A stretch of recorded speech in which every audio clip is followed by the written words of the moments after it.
Hello everyone, I am Dr. Prachi Kulkarni, fertility specialist, 49 Fertility Center, Banjara Hills. Today I will talk about the causes of endometriosis and symptoms of endometriosis. So there are various theories which are put forward to explain why the endometriosis occurs.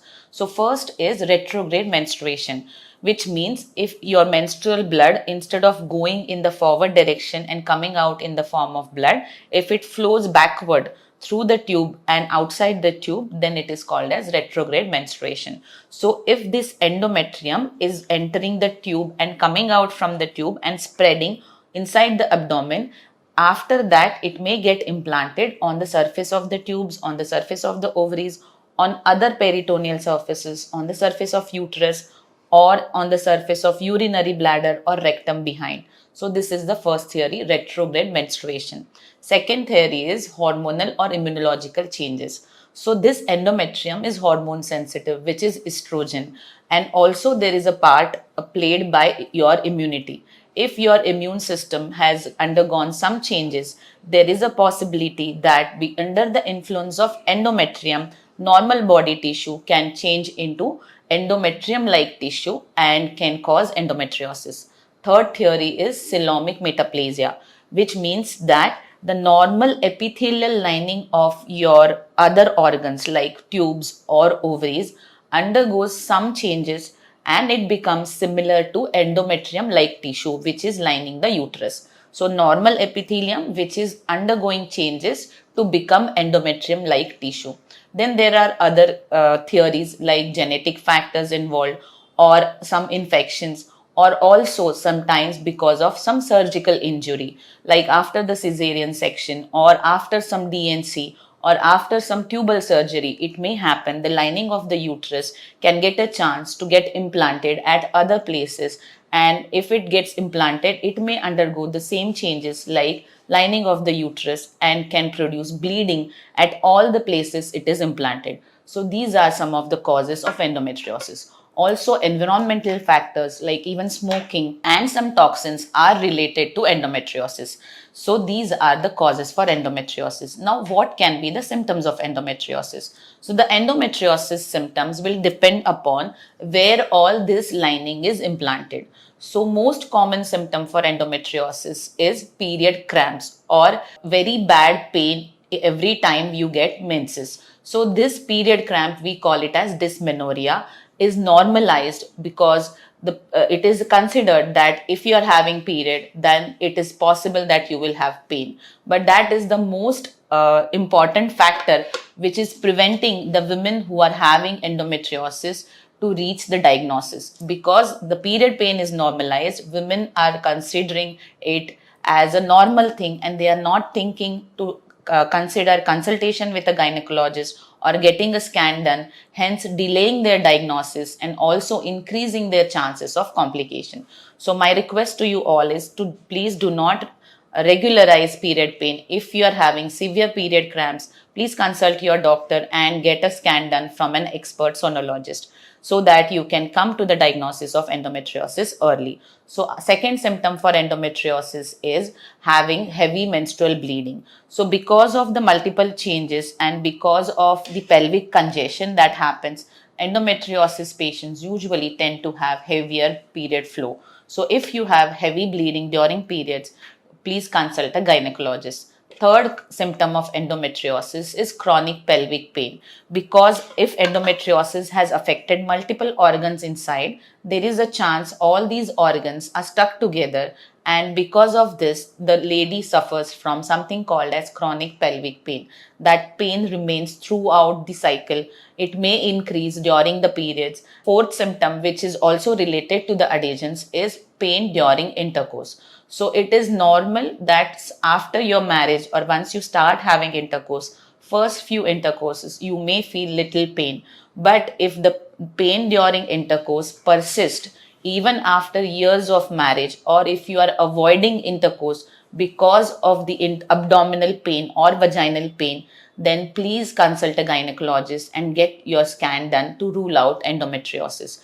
We call pain during intercourse as dyspareunia. So dyspareunia is a very common symptom of endometriosis patients. For them, the sex is something which they avoid because of the pain. So please do not suffer and consult your gynecologist. Now coming to other symptoms of endometriosis. So other symptoms of endometriosis are infertility or inability to conceive. Why infertility happens is endometriosis because of multiple reasons. One of the reason can be endometriosis can prevent ovulation. So when egg is not being released, the pregnancy cannot happen. Other reasons for endometriosis to result into infertility is because of the endometrioma in the ovary, even the egg quality of the surrounding follicles gets affected, and that egg cannot give a healthy pregnancy. So third reason why endometriosis can cause infertility is endometriosis can affect your tubes. It can either cause blocked fallopian tubes, or it can cause hydrosalpinx, which is fluid accumulation in the tube, or it can cause hematosalpinx, which is blood accumulation in the tube, making the tube dysfunctional. Or whenever you have intercourse, also the sperms which are getting deposited in the vagina, their motility is also affected because of the endometriosis, and they may not be able to reach the egg in the tube if the tubo-ovarian relation is disturbed. Because of the adhesion, there can be kinking of the tubes, there can be the tube might be stuck and at the posterior surface of the uterus, or it might be stuck on the anterior surface of the uterus, disturbing tubo-ovarian relationship, also making it difficult for the sperm and egg to meet in the body. Then other issues which are present with endometriosis are related to the uterus. So if the endometriosis, that like tissue, is implanted in the deeper layer of the muscle of the uterus, then condition called as adenomyosis occurs.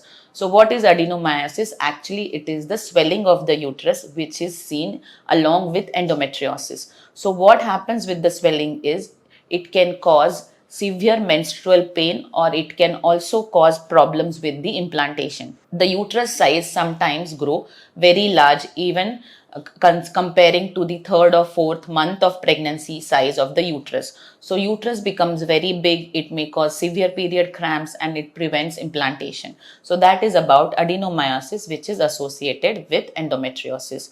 So these are multiple reasons how endometriosis can result into infertility. So if you have been diagnosed with endometriosis, please plan your pregnancy as early as possible. Or if you want to delay your pregnancy, please discuss with your fertility specialist what are the ways where you can preserve your fertility, so that by chance if your endometriosis progresses further and it may end up with complications, you still have your chances of pregnancy. So this was about the infertility. Other symptoms of endometriosis are related to the organs which it is getting involved. So if the endometriosis affecting the urinary bladder, then the patient may have bleeding during periods in the urine, or also pain while passing urine during periods, or getting blood in the urine during periods is a symptom of bladder endometriosis. Similar thing can happen when your rectum gets involved. So if your rectum is involved in endometriosis, you may have pain during passing motions in periods because of the endometriosis, or even you may pass blood in the stools during periods if you are having endometriosis which is affecting the rectum. So these are the symptoms of endometriosis. Sometimes even it is seen that endometriosis can be present in other organs like liver, lung, heart, or even brain. And most common after cesarean is scar endometriosis. So endometrium tissue can get implanted in the scar of your cesarean. So every time when you get period, you experience pain in the scar of the cesarean area. So based on where all it is implanted, the symptoms will differ. It is also possible that endometriosis can exist without any symptoms. So if you do not have any symptoms, but if you are having infertility, please get your scan done from an expert sonologist who can tell you is it because of endometriosis. So these are the symptoms of endometriosis. Hope this was helpful. Thank you.